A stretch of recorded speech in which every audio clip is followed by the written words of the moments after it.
So the week that's gone, I haven't gone through homes that I want to feature that are amazing. I have seen some amazing homes, but they've been off market. And then I thought, I can't feature them because they're off market. I can't have more competition coming in on my clients' opportunities. So then I thought, why don't we talk about off-market properties? The pros and cons, why sell off-market, why buy off-market? Does it matter? Does it not matter? Let's do that. Let's talk off-market property.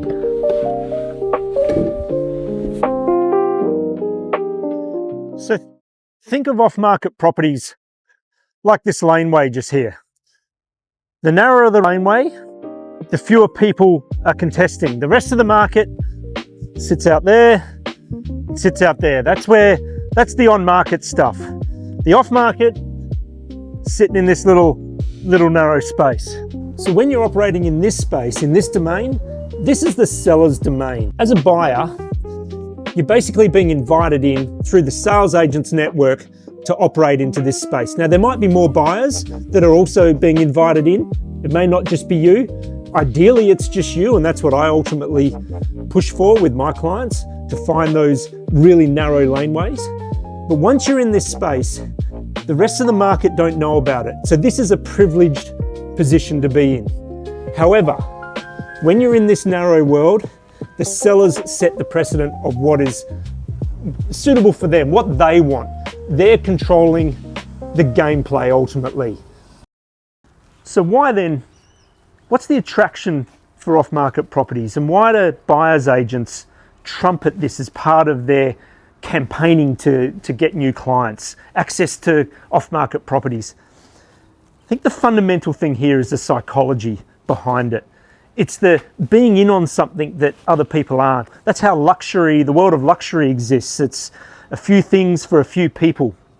It makes it special. But that doesn't mean that that's where you should purchase. Off-market properties still need to be weighed up for their suitability. They've got to be the right fit home, not just something that you chase because it's off-market, or get the desire to buy because it's off-market and other people don't have it, so I want it. It's really important that you know what you're doing in the off-market space. You've got to be tuned into the market pricing. You've got to know exactly where something sits. So when you are asked to pay that price that the seller's expectations are at, and you want to meet it, that it is realistic, and that the suitability of that property is in line with what that ultimate price expectation or price point is. So there's a key thing to note here. As a sales agent, selling a property in an off-market fashion is highly risky. You're narrowing the buyer pool down, so you really need to know that those buyers that you're inviting into that home are highly qualified, because you don't want to lose that opportunity, because often they're short-lived opportunities, these off-market, especially in the western suburbs, these off-market deals. Not all agents like to work in the off-market space. The important thing as a buyer is to have a really good relationship with the sales agent. It's integral, because if the sales agent doesn't trust you, they certainly aren't going to be putting you into a very narrow pool of buyers for any given property. So what's the takeaway? Have a good relationship with the sales agent. That's key. Know where the pricing is in the market. Know what it is that you're ultimately trying to buy.